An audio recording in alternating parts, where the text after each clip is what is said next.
অতীতে দুর্নীতি হতো বিকেএসপির ভর্তি পরীক্ষায়। তথ্য স্বীকার করেছেন বর্তমান মহাপরিচালক ব্রিগেডিয়ার জেনারেল মুনিরুল ইসলাম। ৩০টি ক্রীড়া ফেডারেশন অ্যাসোসিয়েশনের সঙ্গে সভা শেষে আজ সাংবাদিকদের এই কথা বলেন তিনি।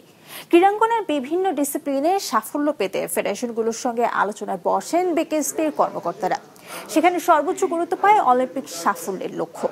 আর্চারি ও শুটিং থেকে যা দ্রুত অর্জন করা সম্ভব বলে মনে করেন কর্মকর্তারা। তবে দুই ফেডারেশনই সেজন্য সরকারি বরাদ্দ বাড়ানোর আবেদন জানান।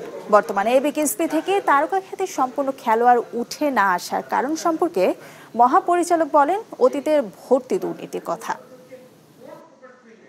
ইনপুট যেমন আউটপুট তেমন। যদি আমি বিকেএসপির প্লেয়ার সিলেকশনের সময় ডিসেম্বর মাসে যদি হয়, তখন যদি আমি আপনার রিকোয়েস্ট শুনে আর একজনের অনুরোধ, কেউ আমার আত্মীয়, কেউ আমার বাড়ির পিছনের, তাদের নিয়ে যদি আমি 40% সিলেকশনটা অনুরোধের আসর নিয়ে আসি, ৬-৭ বছর আমার কোচদেরকে আমি হ্যামারিং করেও ওই প্লেয়ারদেরকে আমি জাতীয় পর্যায়ে আনতে পারবো না। যেটা করতে পারবো সেটা হচ্ছে গিয়ে ওই ভাড়াটে খেলোয়াড়, জেলা উপজেলা পর্যায়ের খ্যাপ খেলা খেলোয়াড় তৈরি করতে পারবো, বাট জাতীয় আন্তর্জাতিক পর্যায়ের আমি হয়েছে, অবশ্যই হয়েছে।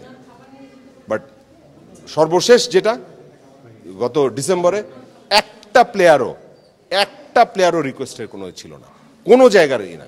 যে কোয়ালিটি সেই। তো ইনশাল্লাহ এর রেজাল্টগুলি আগামী ৩-৪ বছরের মধ্যে পাবেন।